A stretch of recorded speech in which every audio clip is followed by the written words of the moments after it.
Bonjour à tous, je m'appelle Stéphanie Routier, je suis nutritionniste qui travaille pour le programme de la carte proximité du Carrefour solidaire. Bienvenue à la première de 3 capsules nutrition, la première ayant comme thème les mythes et réalités sur la saine alimentation. Donc, commençons. En fait, avant de me lancer dans les premiers mythes et réalités, j'aimerais ça juste pouvoir couvrir rapidement les bases nutritionnelles. Donc, c'est juste pour faire une petite mise à jour des recommandations, en fait. Donc, l'image qu'on voit ici à l'écran, il s'agit de l'assiette équilibrée, qui est en fait le nouveau guide alimentaire canadien.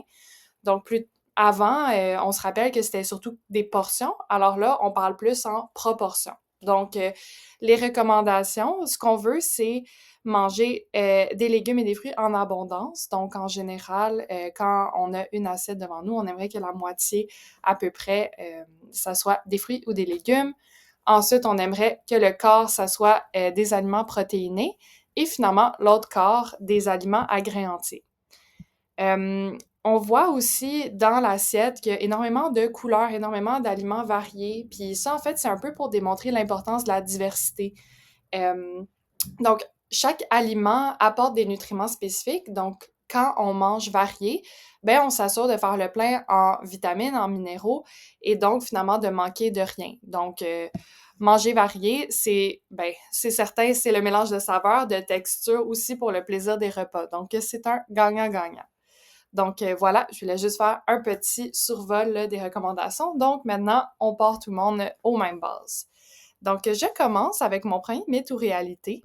Donc, pensez-vous que c'est un mythe ou une réalité que les personnes qui vivent avec le diabète ne peuvent pas manger de fruits?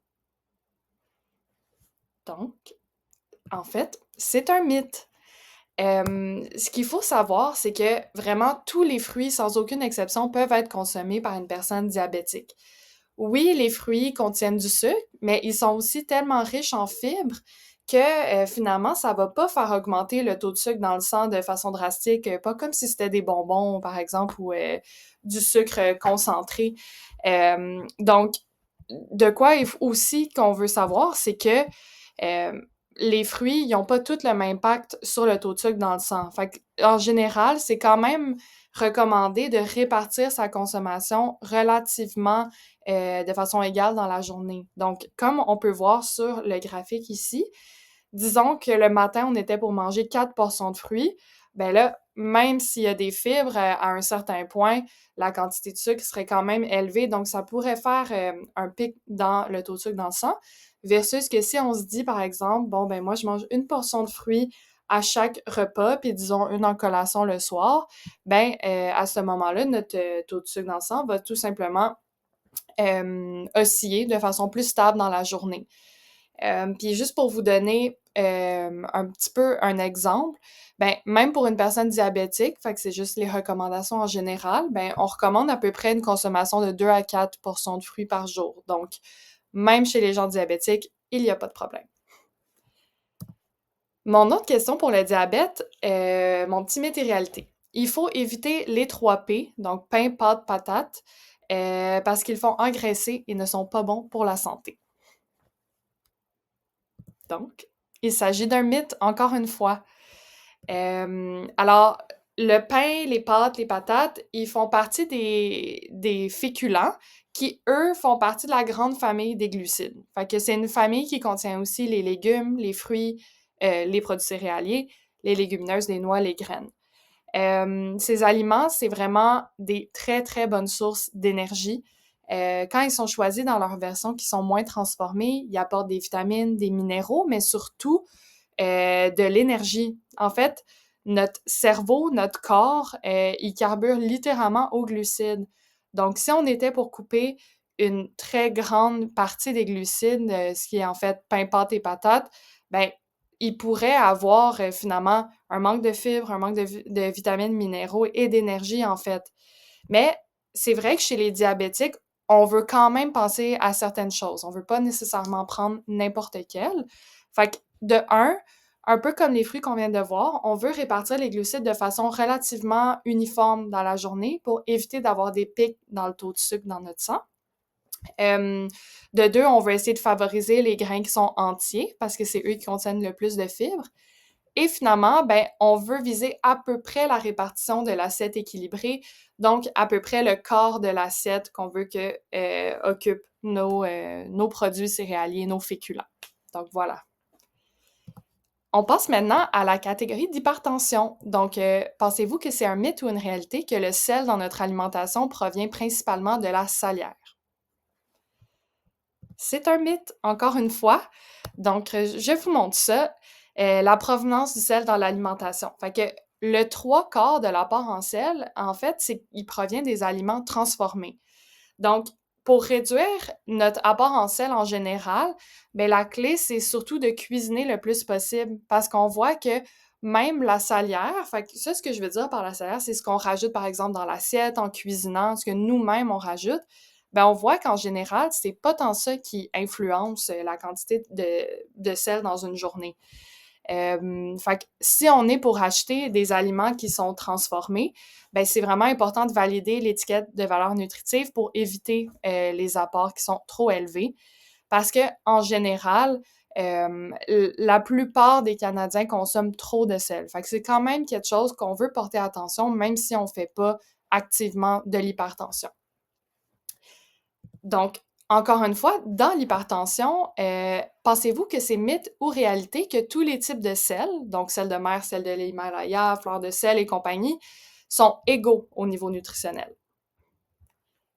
Donc, la réponse, c'est réalité.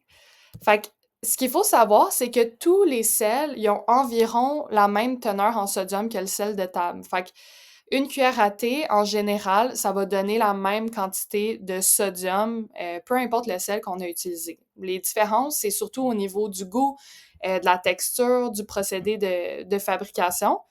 Et puis même au contraire, le sel de table, parfois, ça peut même être une meilleure option parce que c'est le sel qui est enrichi en iode versus comme on a d'autres sels, par exemple le sel de l'Himalaya, que ceux-là ne sont pas nécessairement enrichis.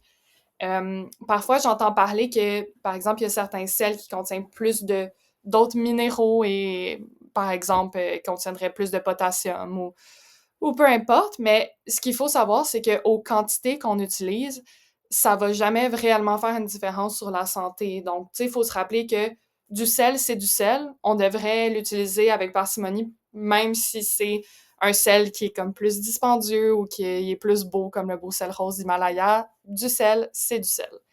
Donc, quelques conseils pour réduire la quantité de sel, ben c'est sûr qu'on peut rehausser les goûts de nos repas avec des fines herbes, des épices, jus de citron et compagnie. Il y a des méthodes de cuisson qui permettent de rehausser les saveurs, comme par exemple de braiser, griller, sauter. Donc voilà, ça nous donne quelques idées pour rajouter du petit piquant à notre repas sans avoir besoin d'utiliser du sel. Donc, on est maintenant rendu dans la section cardiovasculaire. Donc, mythe ou réalité qu'il existe des bons gras et des mauvais gras. Il s'agit d'une réalité. Donc, en effet, c'est vrai que tous les gras, ils sont pas égaux. Les gras saturés, on les appelle les mauvais gras parce qu'en fait, ils font augmenter le mauvais cholestérol, alors que les gras insaturés, que eux, on appelle les bons gras, bien, ils le font diminuer. Donc, le type de gras peut vraiment avoir une différence sur la santé cardiovasculaire. Le gras, il y a quand même plusieurs rôles importants dans le corps, donc c'est pas quelque chose qu'on veut couper complètement. Donc, c'est pour ça qu'on veut plutôt favoriser les gras insaturés parce que ça agit comme une réserve d'énergie dans le corps. Ça nous aide à absorber certaines vitamines, ça rajoute du goût. Ça fait que nos repas aussi, ils nous rassasisent plus longtemps. Donc, quelques idées pour augmenter la quantité de gras insaturés et diminuer la quantité de gras saturés. Ben, par exemple, c'est sûr que vu qu'il y a beaucoup de gras saturés dans les take-out, restauration rapide, ben, de cuisiner à la maison le plus possible, c'est certain que c'est gagnant. On peut rajouter des noix, des graines dans du yogourt, dans les salades. On peut utiliser l'huile végétale au lieu du beurre, remplacer des repas de viande rouge par exemple, du poisson ou des protéines végétales. Donc, voilà, il y a toujours des substitutions qu'on peut faire. ou pas nécessairement des substitutions, mais juste rajouter plus de bons gras dans notre colonne à droite ici. Donc, autre question pour cardiovasculaire, on ne doit pas manger d'œufs si on fait du cholestérol. Donc, pour ça, c'est un petit peu des deux, fait qu'un peu mythe, un peu réalité, je vous explique. Fait que, surprenamment, le cholestérol alimentaire, c'est pas tant l'élément qui a le plus d'effet sur le cholestérol sanguin. Donc, chez les gens atteints de cholestérol, oui, il faut quand même le valider. Donc, généralement, l'objectif, on veut limiter à peu près 200 mg de cholestérol par jour. Donc, pour vous donner une idée, par exemple, un œuf, c'est 190 mg. Donc, techniquement, même quelqu'un qui fait du cholestérol pourrait manger un œuf par jour, puis il n'y aurait pas de problème parce que ça resterait en dessous du seuil limite de cholestérol. Mais c'est ça, ce qu'il faut savoir, c'est que le plus important, c'est surtout les gras saturés. Fait que ces aliments-là, un peu comme on a vu à la page précédente, ben c'est vraiment eux qui ont la capacité de faire augmenter le cholestérol dans le sang. Donc, en général, ça revient un peu comme on dit, cuisiner le plus souvent possible, favoriser nos gras plus insaturés. Puis aussi, ce qu'il faut savoir, c'est que parfois on dit on va réduire la quantité d'œufs dans l'alimentation, mais par exemple, les accompagnements traditionnels aux œufs comme du bacon, saucisse, croissant, ben c'est surtout ça qu'il faudrait diminuer, pas nécessairement les œufs. Donc voilà. On est à notre dernière question, fait qu'on fait une dernière question sur les volets des saines habitudes de vie. Donc, pensez-vous que c'est mythe ou réalité qu'il faut boire 2 litres ou 8 verres d'eau par jour pour être en santé? Donc, encore une fois, semi-mythe, semi-réalité, je vous explique.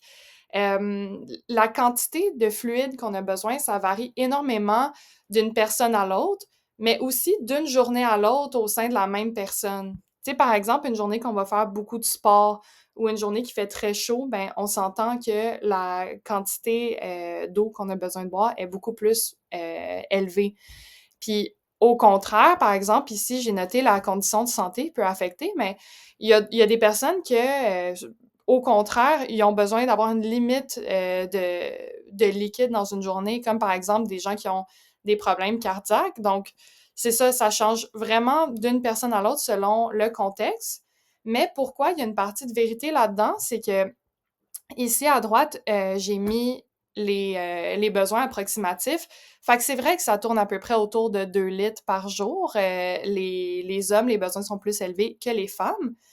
Ces chiffres-là, c'est sûr qu'ils ont l'air assez élevés, mais juste pour vous dire, l'eau des aliments, fait que, tu sais, surtout les fruits et légumes qui sont riches en eau, ben ça représente environ 20 de cette hydratation-là. Donc, ça nous donne quand même un bon coup de pouce là, pour atteindre nos besoins. Et dans mon livre à moi, le lait, la tisane, le café, le thé, les liquides, là, ça compte aussi là-dedans. Donc, on n'est pas obligé nécessairement de prendre 2 litres d'eau, mais on s'entend que ça tourne à peu près autour de ça. Donc voilà, c'est ce qui conclut la première capsule de nutrition. Il va y avoir 2 autres capsules dans les prochains mois, donc restez à l'affût. Ces capsules-là, ils sont tournés dans le contexte des ateliers de nutrition donnés par la carte proximité et le Carrefour solidaire. Donc voilà, merci beaucoup si vous avez écouté jusque-là et je vous souhaite une bonne journée. Merci, bye bye.